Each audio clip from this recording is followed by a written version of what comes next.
Hey, defenders of home and heritage, welcome back to the channel, where we unpack real-life stories that'll make you laugh, fume, and cheer for justice.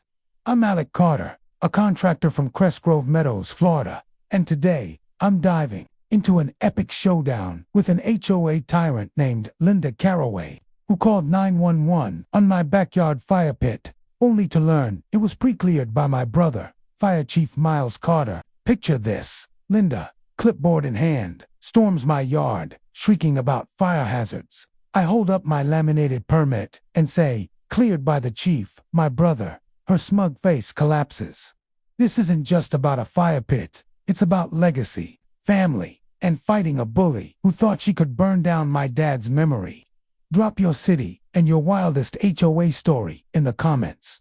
Grab a coffee and let's dive into this 42-minute saga of defiance, evidence, and one very bold HOA Karen. This fight starts with my dad, Wyatt Carter, who built our single-story ranch in Crest Grove Meadows in 1994.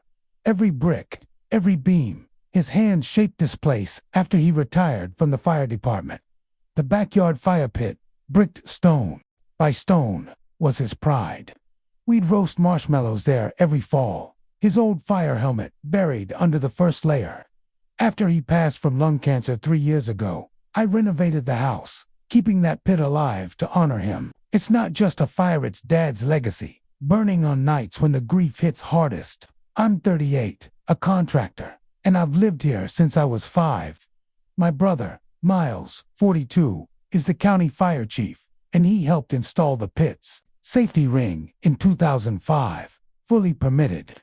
Crest Grove is a quiet suburb, trimmed hedges, matching mailboxes, but the HOA, under Linda Caraway, 50s, sharp blazer, perpetual scowl, turned it into a battlefield for control. It began one evening as I lit the pit with split hickory, expecting a quiet night. Then came Linda's knockmore, like 3 angry jabs. "Extinguish that immediately," she snapped, citing Article 3, Section 7, open flame hazard. I held up the laminated fire department permit, cleared by Chief Miles Carter. My brother, her eyes narrowed. "You forged that?" I pointed to the concrete safety ring. "Ask Miles, who installed it." She stormed off, but I knew this was just the first spark. The next morning, a $150 citation appeared on my door for an unauthorized outdoor heating appliance. Then 2 more, one for improperly stored trash bins, another for my truck's tires being an inch over the sidewalk. I meant inch. This wasn't about rules, it was about power. Linda wanted me out or compliant, but she'd picked the wrong Carter. Crest Grove's HOA wasn't always a dictatorship. Dad served on the board in the 90s, keeping it fair. But Linda, president for 5 years, turned it into her personal fief. Rules for paint shades, bird feeders, even excessive holiday lights, kept neighbors quiet. I wasn't playing her game. I left the citations on the door, a silent challenge, and had breakfast on the back steps, staring at the pit's cold ashes. My neighbor Michelle, a retired nurse with no patience for HOA nonsense, texted, "Check your garage door." Another citation, laminated, for improper paint, where a hairline chip on the panel. Michelle said, "You're the 3rd this week. Linda's pushing you out." My stomach sank. She knows my roots go deeper than hers. I said. Michelle nodded, rubbing her wrist. "That's why she hates it." Michelle's twitchy demeanor screamed she'd seen something. "You all right?" I asked. She hesitated, tired of this. Her voice wavered, but she didn't spill. "I noticed a streetlight camera pointing at my driveway meant for traffic, not HOA spying. They're using that?" I asked. She scratched her dog's ears and whispered, "Be careful, Alec. I filed a privacy violation complaint with the city and activated my home cameras." I called Miles. "Can they use city cameras like that?" "Not without authorization," he said. "Want me to pull records?" "Yes. I want names." He laughed. "Linda's about to regret this." Noon brought Jason Rowe, ex-HOA board member, to my porch, looking like he'd seen a ghost. "Linda's got Eric running recon, Mary drafting citations without votes," he said.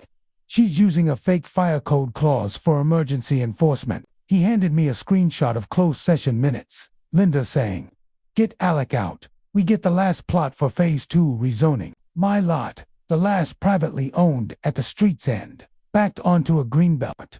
They wanted it for something big, maybe development, Jason whispered. I never gave this to you, and left. The game had changed. This wasn't about a fire pit. It was a land grab.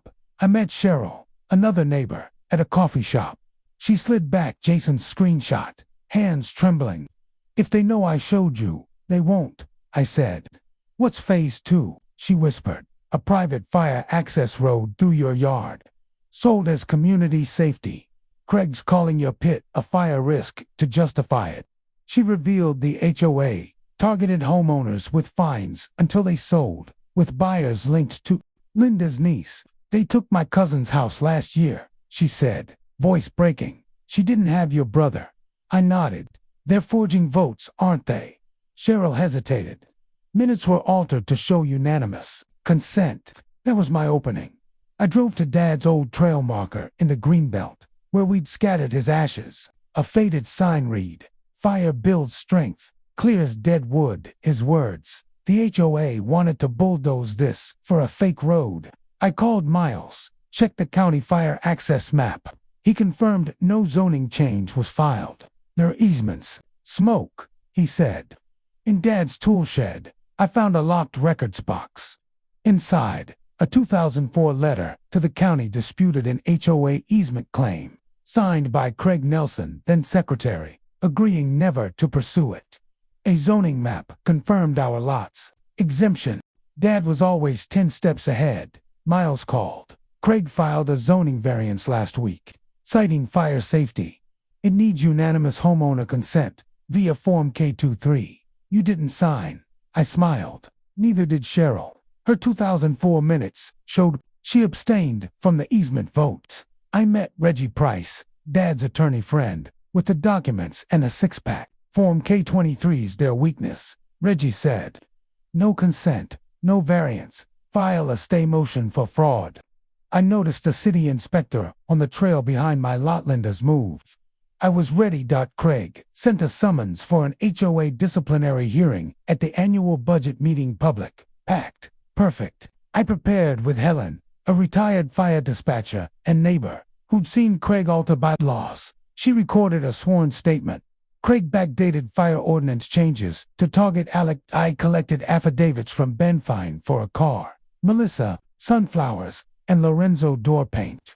I relit the fire pit in my driveway, live streaming on the neighborhood Facebook group. 2 HOA officers approached. I showed the 2005 permit. This is exempt, I said. You're recorded. Brandon, the junior enforcer, muttered, I just do what they tell me, and left. The clubhouse was packed for the budget meeting. Linda, smug at the podium, said, disruptive behavior won't be tolerated. I stood with my folder. Your $18,000 legal fees, explained them. No lawsuits, no counsel. I projected a PDF, payments to a shell company tied to Linda's niece. This isn't budgeting, it's embezzlement. The crowd gasped. I showed Helen's affidavit and Craig's doctored bylaws. Helen stood. I saw Craig lie. Brandon quit on the spot. I'm done. The room erupted in applause. A no-confidence vote removed Linda and Craig. Craig met me at a diner, pale, sliding over a flash drive. Linda skimmed the legal fund. I don't want to go down with her. It held falsified budgets and invoices. I didn't go to the police. I wanted exposure. At the next community meeting, I showed the drive's contents. $22,000 funneled to Linda's niece. Neighbors voted for an interim board led by Helen. Linda fled to her sisters in Georgia, leaving a wilted garden. The county voided the My lot stayed free. Weeks later, Helen found a 2004 contract in Linda's files, a deal with Mariner Property Solutions for Greenbelt development. Needing my lot, Dad's journal, hidden in the shed, noted phosphate traces under our land worth millions. Linda's scheme was profit, not safety. The zoning board investigated Mariner, freezing their permits. Neighbors formed a Fair Homeowners Alliance, rewriting the charter.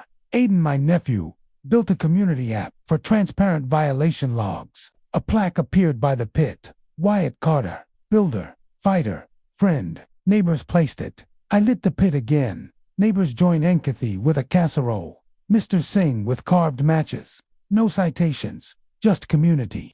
This wasn't about a fire pit, was about protecting home.